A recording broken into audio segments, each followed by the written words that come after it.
생활법률 시간입니다. 새신랑이 된 임대연 변호사와 함께하겠습니다. 안녕하십니까? 네, 안녕하세요. 저 행복한 나날을 보내고 있는 임대연 변호사입니다.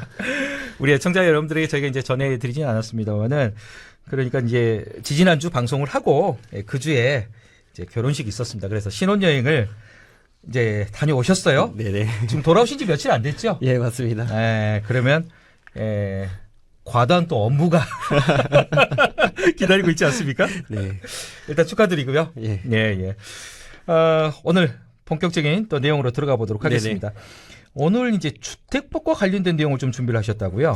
예, 내 집 마련의 꿈 이런 말 다들 많이 하시잖아요. 이거 본인 네. 얘기 아닙니까? 저도 포함되죠. 네. 한국인에게 이 집은 정말 남다른 의미예요. 그렇죠. 그런데 최근에 이제 경기 침체가 있으면서 이 부동산 시장도 얼어붙었고 실소유자분들도 불안감도 커지고 있습니다. 예. 그래서 오늘은요, 특히 이 지역주택조합을 통해서 내 집 마련에 나설 분들을 위해서 이분들에게 필요한 법률 정보를 드리려고 합니다. 지역주택조합.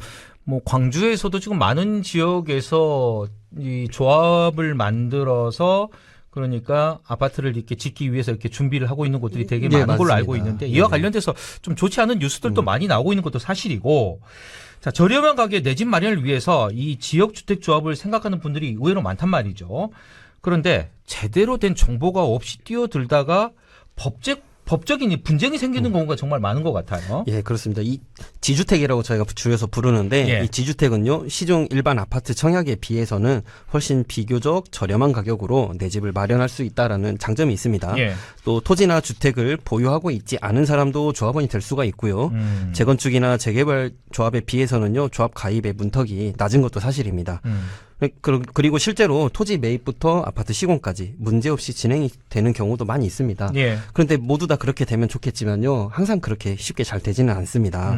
아무래도 많은 조합원이 참여하고 또 전문적인 지식이 부족하다 보면 추진위원회에 의존할 수밖에 없는 구조다 보니까요. 예. 이 과정에서 각종 분쟁이 일어나기도 합니다.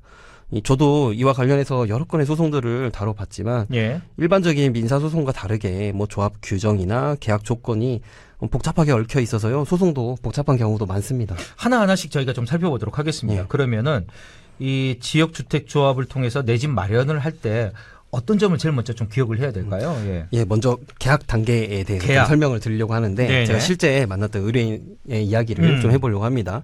이 저렴한 가격에 내 집을 마련한다 이렇게 생각을 하시고 지주택 가입 신청서까지 작성을 하고 신청금 1,000만 원을 계좌에다 입금까지 하셨는데요, 이 예. 의뢰인이. 근데 이틀이 지나고 나서 마음이 바뀌신 거예요. 어. 곰곰이 생각해보니까 좀 사정상 무리가 될 것 같다 이런 생각도 들었고 이 모집 과정에서 너무 과장한 그 광고에 내가 혹한 거 아닌가 이런 생각도 들었던 거죠.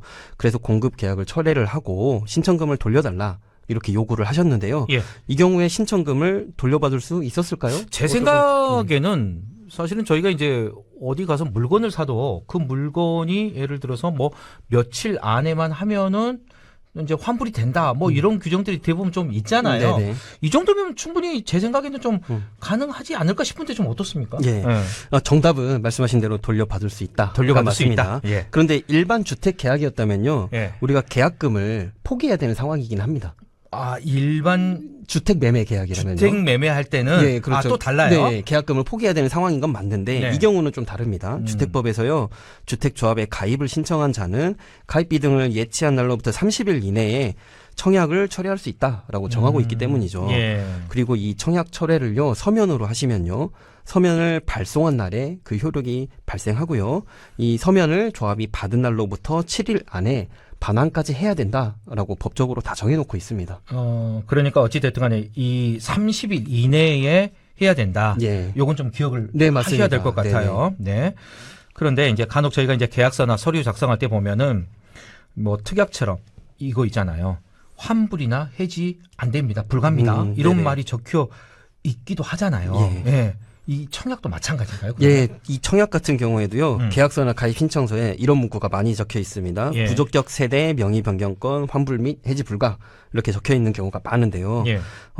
실제로 그런 경우라면 뭐 환불이 가능하더라도 업무 추진비를 공제하거나 위약금을 내야 된다 이렇게 요구하는 경우도 있습니다. 예.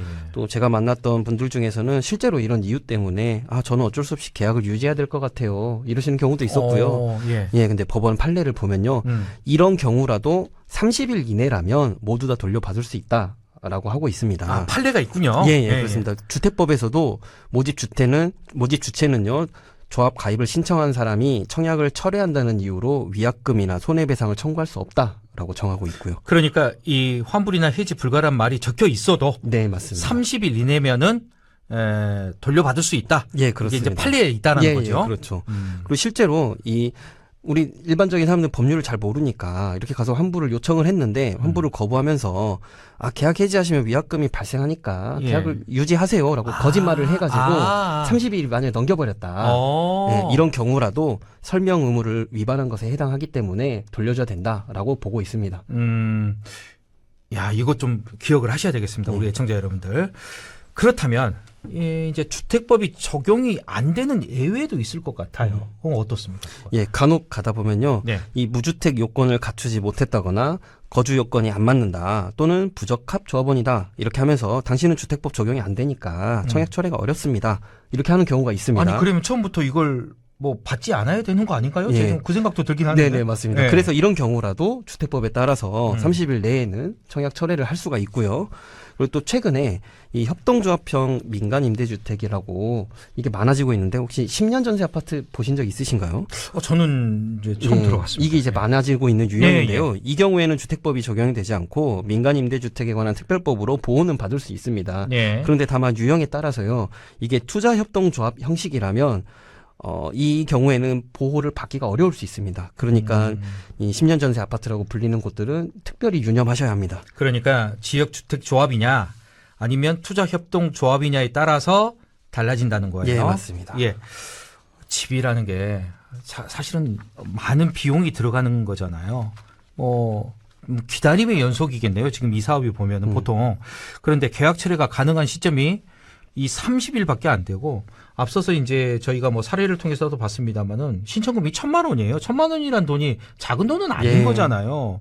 근데 이게 30일밖에 안 된다라는 게 좀 아쉬워요. 이게 기간이 좀 더 길었으면 더 좋지 않을까 이런 생각도 드는데요. 예, 그런 지적이 실제로 꾸준히 있었는데요. 이 지주택에 가입하고 30일이 지나지 않은 시점에서는 초기 납입비용, 가입비 등을 반환을 받고 지주택 탈퇴나 청약 철회가 가능하긴 하지만 예. 사실 30일 안에 사업 내용을 자세하게 들여다보고 또 이 큰 결심을 하기에는 너무 짧은 거 아니냐. 아니 그리고 네. 이제 그런 뭐 설명 같은 거 보잖아요. 무슨 말인지도 모르겠고. 네, 맞습니다. 아니 약관 같은 거 보면 무슨 글자가 왜 이렇게 작아요? 돋보기 들고 봐야 되는 그런 경우도 있는 것 네, 같더라고요. 맞아요. 예, 예. 집에 가서서야 뒤늦게 보고 그렇죠, 이게 그렇죠. 있었네 이런 경우가 있죠. 예. 예. 실제로 2년 전에 국토교통부 규제개혁위원회에서도요. 조합가입 신청자가 사업을 충분히 검토하고 의사결정을 할 수 있게 현행 30일인 철회 기간을 60일로 늘리자 이런 안을 의결한 바는 있습니다. 예. 네, 아쉽게도 아직 국회에서 이 개정 움직임까지 있었지만 입법으로 이어지지는 못했습니다. 60일도 저는 더 늘려야 된다고 생각을 하는데 쭉 한번 지켜봐야 될 것 같고 그러면 이제 계약 자체가 무효가 되는 경우도 혹시 있을까요? 예, 이 지역주택조합원은요, 아파트 사업이 진행이 안 되면 납부 금액을 돌려받지 못한다는 이 불안감이 굉장히 크거든요. 그러니까. 그래서 많은 지주택 아파트들이 사업이 진행이 안 되더라도 납부 금액을 돌려준다라면서 환불 보장 증서를 발급하는 경우가 있습니다. 예. 그런데 이 환불 보장 증서가 조합 총회의 결의를 거치지 않은 경우에는요, 이게 무효거든요. 대법원에서도 무효라고 보고 있고. 예. 그러니까 이 무효인 보증서를 근거로 해서 조합원들이 내 계약이 무효다라면서 보증금 환불을 요구하는 사례가 실제로 있습니다. 또 조합에 가입하던 시점에서요. 사업 주체 측이 토지를 이만큼 확보했습니다라는 그 토지 확보율을 사실과 다르게 말하거나 예, 혹은 또 임대료, 분양 전환 가격, 건축 인허가 단계 이런 것들을 정보를 제대로 제공하지 않아서 허위 정보로 계약을 하도록 유도를 했다면 이런 경우에도 민법상 사기를 이유로 계약을 취소할 수도 있습니다. 그러면 이제 지역주택조합에 가입을 했다가 이제 고민하고 계신 분들이 있을 것 같아요. 혹시 이제 소송을 하면은 그 돈을 좀 돌려받을 수 있지 않을까 이렇게 그럴 수도 있을 것 같은데 이에 대한 답을 주신다면. 예. 먼저 이 지역주택조합이 무엇인지 잘 아셔야 되는데요. 예. 이 지주택조합은 자신이 조합원이 돼서요. 주택건설 사업의 주체가 되는 계약을 체결하는 거예요. 그러니까 이 조합원은요. 사업이 잘 완성이 되면 큰 수익을 낼 수도 있지만 반대로 사업이 무산되거나 지연이 되면 그에 관한 책임도 모두 다 지는 겁니다. 손실도 있을 수 있다. 예. 그러니까 이 앞서 말씀드린 청약 철회 기간이 지난 뒤에는요. 계약 과정에서 사기나 기망 같은 무효 사유가 없다면 탈퇴를 하더라도 금전적 손실을 피하기가 어렵습니다. 네네네. 예, 최근에 대법원에서요 이런 판결도 있었어요. 조합원 자격이 없는 사람인데 가입을 했다가 나중에 나는 조합원 자격이 없어서 이 계약이 무효다 이렇게 주장을 했는데 예. 그렇다고 하더라도 조합 설립 인가 신청일 이전까지의 분담금은 납부를 계약에 따라서 해야 된다. 그거는 내고 나와라. 뭐 이런 판결까지도 있었습니다. 예, 예. 예. 그러니까 우리가 스스로 체결한 계약에 대해서는요 그만큼 책임이 따른다는 거죠. 이 계약에 문제가 있는지는 항상 꼼꼼히 따져봐야 되는 문제인데요. 수익성만 생각하면서 쉽게 조합원 가입을 계약하는 경우는 네. 정말 조심하셔야 됩니다.